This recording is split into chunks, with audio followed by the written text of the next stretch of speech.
Our park system is full of magnificent trees.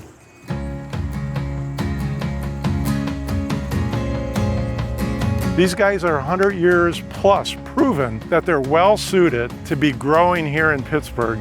I want the genetic diversity. I want what these trees have to offer. My name is Philip Gruszka. I'm the retired Director of Horticulture and Forestry for the Pittsburgh Parks Conservancy. And today we're in Schenley Plaza, a project that is now about 16 years old. Years ago, this site was being considered for redevelopment. It was intended that this area in Schenley Plaza was to be the grand entrance to the park. So the original design had 212 London plane trees planted around this very much park-like setting. We had public meetings and there was a large consensus that they wanted to restore this part of the park back to its original intent. My work effort began, I think, about 2003, working with the city to map the site. There were 212 trees planted on the site, but only 107 were remaining.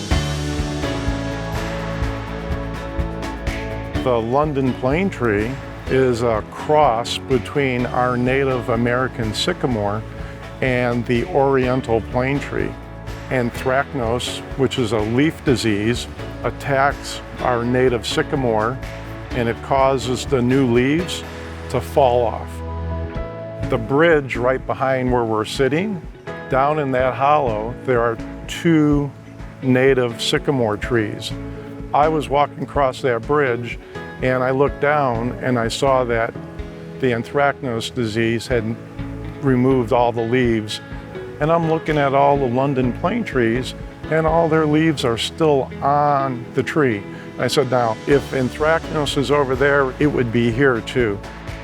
So that gave us the mindset that there might be some resistance to anthracnose disease within this population. So that was what really began the genetic study of these trees. So we engaged Dr. Morton, and she was the botanist at the Carnegie Museum of Natural History at the time. And then the Garden Club funded the study to look at the genetics of the 105 trees that we have on site.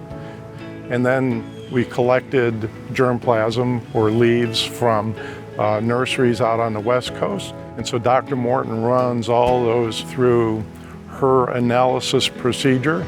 And we come up with the old trees have lots of genetic diversity. The new trees that we're going to be purchasing to replace the historic planting here, the variance was 0. From a global perspective, urban forestry is under a significant challenge because what we're planting, even though there may be a lot of different cultivars and species, when you get down to that one cultivar, they're all genetically the same.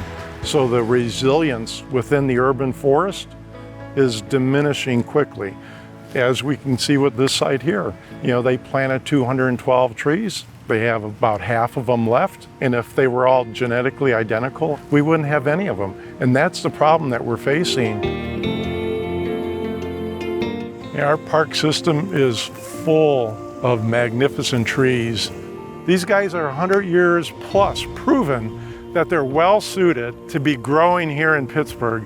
When I find trees like this, they are literally screaming at me, saying, use me, Phil.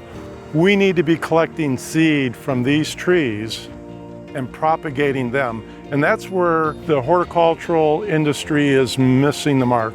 Dr. Morton and I have been saying that there's other opportunities that exist within the horticultural community to embrace this type of thinking and this type of production of trees. The technology and the logic, it's all there. We could do this. It's just a matter of getting the industry to embrace it. This particular study, from my perspective, is making the arboriculture and the horticultural communities aware of what's happening with tree genetics. There's other scientists now citing that work. It's starting to gain some momentum, and there's some, genuine thought process going into urban forestry now. These trees are gems, and they need to be really utilized, and we need to find people that are willing to embrace this and propagate these trees for the next 50 and the next 100 and the next 150 years.